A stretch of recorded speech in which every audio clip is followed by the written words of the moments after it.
નમસ્કાર વિદ્યાર્થી મિત્રો, આજે 10-12 બોર્ડ રિઝલ્ટને લઈને મહત્વના સમાચાર આવી રહ્યા છે મિત્રો ગુજરાત બોર્ડ દ્વારા. મિત્રો તે પહેલાં યુપી અને એમપી સહિત કેટલાક રાજ્યોના બોર્ડના પરિણામો જાહેર કરી દેવાયા છે, પરંતુ ગુજરાત બોર્ડનું હજી જાહેર નથી થયું અને ક્યારે જાહેર થશે, કેટલી તારીખે જાહેર થશે, આ સંપૂર્ણ પ્રશ્નનું નિરાકરણ આજે આ સમાચારમાં આવ્યું છે મિત્રો. તો વિડીયો સંપૂર્ણ જોજો, જેથી તમને બધી જ માહિતી મળી રહેશે.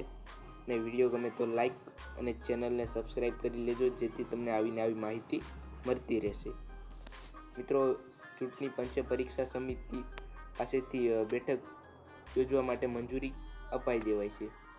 જે મિત્રો ગેરરીતિ કરતા પકડાયેલા વિદ્યાર્થીઓને પણ સુનાવણી માટે આ જે સમિતિ બેઠક યોજવામાં આવી છે તેની ચૂંટણી પંચ દ્વારા મંજૂરી અપાઈ છે. હાલ તો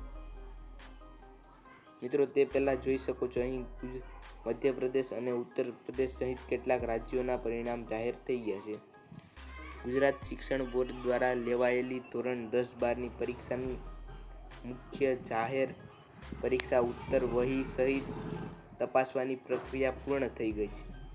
ત્યારબાદ ડેટા એન્ટ્રીમાંથી ઓડિટિંગ સહિતની પરિણામની તૈયારીઓ પણ મિત્રો પૂર્ણ કરી દેવાય છે. પરંતુ ગુજરાત બોર્ડ પરિણામ જાહેર કરવા માટે મૂંઝવણમાં મુકાયું છે. સરકારની મંજૂરીની રાહ જોઈ રહ્યું છે મિત્રો ગુજરાત બોર્ડ. મતદાન પૂરું થયા બાદ હવે પરિણામ જાહેર થાય તેવી શક્યતા છે. જોકે ચૂંટણી વચ્ચે કેટલાક રાજ્યોના પરિણામ જાહેર થઈ ગયા છે. ઉત્તર પ્રદેશ, આંધ્રપ્રદેશ, તેલંગાણા, મધ્યપ્રદેશ સહિત અન્ય કેટલાક રાજ્યોના પરિણામો જાહેર કરી દેવાય છે.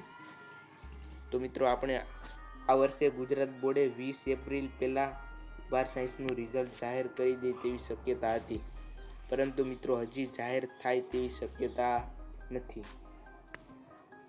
મિત્રો, ગેરરીતિના કેસોના કારણે આ બધું થઈ રહ્યું છે. તો હવે ક્યારે આવશે મિત્રો પરિણામ? સુનાવણી માટે પરીક્ષા સમિતિએ બેઠક યોજવા માટે ચૂંટણી પંચની મંજૂરી માંગી હતી. મહત્વનું છે કે પરીક્ષા સમિતિમાં ઓફિશિયલ મેમ્બર અને નોન ઓફિશિયલ મેમ્બરો હોય છે, એટલે કે હોદ્દાની રૂએ ન હોય તેવા ચૂંટણી પ્રક્રિયામાં આવતા મેમ્બરો સાથે બોર્ડ બેઠક બોલાવી કે નહીં તે મુદ્દે મૂંઝવણમાં હોવાથી મંજૂરી મંગાઈ હતી. હાલ તો ચૂંટણી પંચે આ મંજૂરી આપી દીધી છે.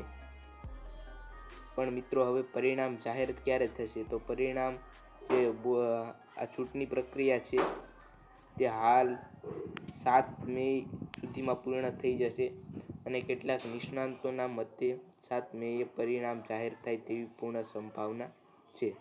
તો વિડીયો ગમ્યો હોય તો લાઈક અને ચેનલને સબસ્ક્રાઈબ કરવાનું ભૂલતા નહીં. ધન્યવાદ.